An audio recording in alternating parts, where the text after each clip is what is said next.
Hey, what's up, homies? I thought I would do a brief video here with a civilian Sako, just so I have a good look at it.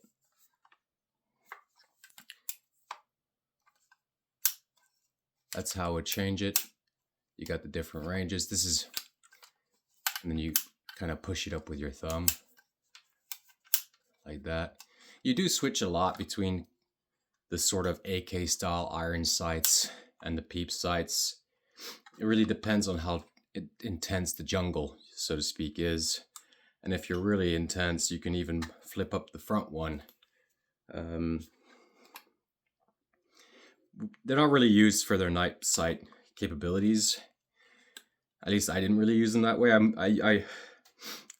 I flip between these sights based off of the conditions that I was blasting through, how dense the forest was, you know, and how the rate of fire, cone of fire, accuracy, and stuff like that, your position. Because sometimes you just need to throw lead and hide. You can't really aim.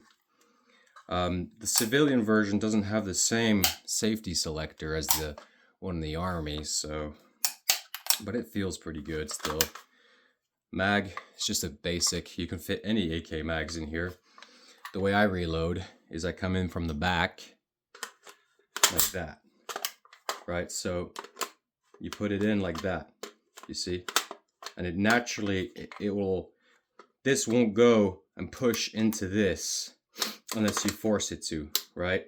So if you just, with very light force, just like that, it goes in very nicely. So, like that.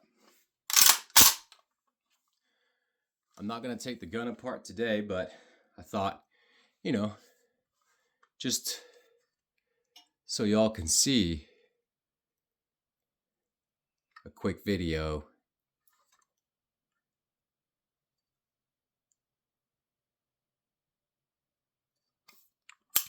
And let me tell you, these peep sights, when you're shooting at the range, they are some of the best sights.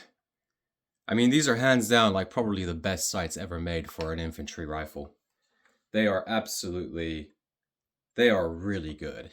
And having like two different front sights and having, you know, these options, like, okay, you got 300, 150, and then you got your, what I call battle sights, but they're called night sights. Having all those options is actually kind of nice.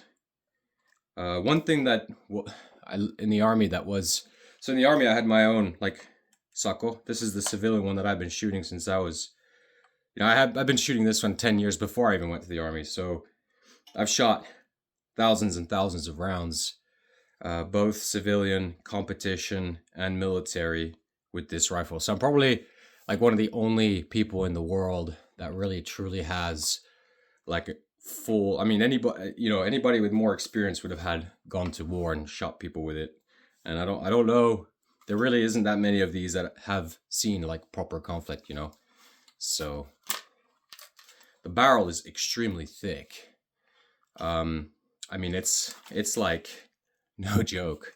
And because it's a milled receiver, the barrel goes straight into the receiver. So the receiver is also the trunnion. I think because, you know, this was made in the 90s, well, I wasn't going to take this apart, but I might as well. So, when you see here, this tube is by itself. And what they should have thought of, what they should have done is actually this piece of metal here, they should have arched it over and had like a place where you can put a Picatinny. So you don't have anywhere, that's the only downside for this rifle, is that you don't actually really have anywhere on the top to put sights because it's not a folded metal receiver. You don't have a trunnion, so you don't have a rear sight block, so you don't actually have a solid surface to put sights on. I mean, you do have these, and you attach a rail that goes on top, and those are fine, but they're very heavy, and you know, it's like it takes up the space of a mag on your vest, and you're not always using it, because the problem with using in Finnish conditions, when the snow is like 1/2 meter plus in depth, scopes are useless. And with what I was doing, mechanized infantry, you're always going in and out of vehicles. So you're going in and out from humid to dry to cold to warm to hot, and so and your breath at the same time, and you're running, so you're breathing. So you get the red dots and the ACOGs and all that. You could just never see through them.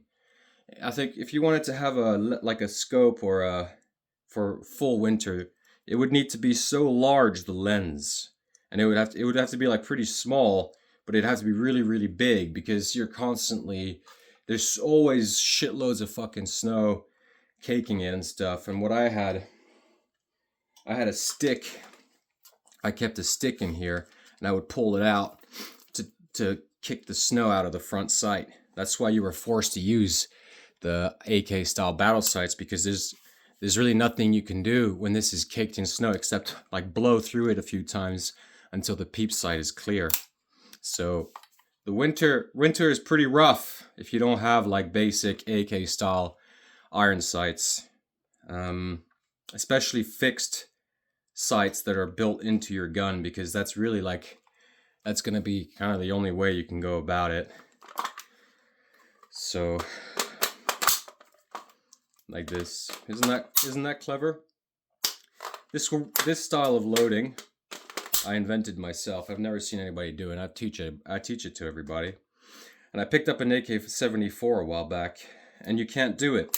So the later models of AKs, you can't load it like this. You have to do this, which I don't like.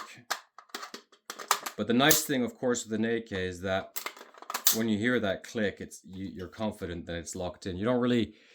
ARs are not like that. ARs, you close it in, and then there's kind of a moment of like you're not sure, which I don't like. So see how it just. And also, nice thing is you can just do you just do this. Oops, fuck. And even if it doesn't come out fully, because it's not in locked position, it will eventually fall out. So when you take your new mag and you just, kick it off. So, bah, bah, bah, bah.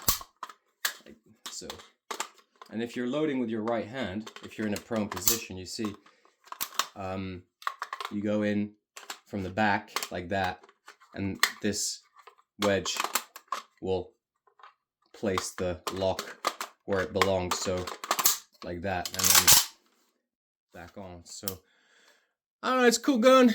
I think it's one of the finest weapons of war ever conceived. I prefer it to the AR-15s, but I don't have my experience with AR-15s is not nearly as much as this gun. So it is what it is. Let's see if I can get that nice light on there so you can see just how beautiful. Here's your gas shut off for the barrel mounted grenade. You can also, if you have a silencer, you can go on manual, and then you shoot like manual, so like bolt action style. If your silencer doesn't kick gas back into the system enough to reload subsonic ammo. So this one has a fixed stock. The military one has a folding stock, but they came up with like the shittiest locking system ever conceived. So it's like, even though it's such a great rifle, the folding stock, it wobbles a fuckload, and it's really annoying. Overall, when you pick up Galils, you notice that they're pretty much identical.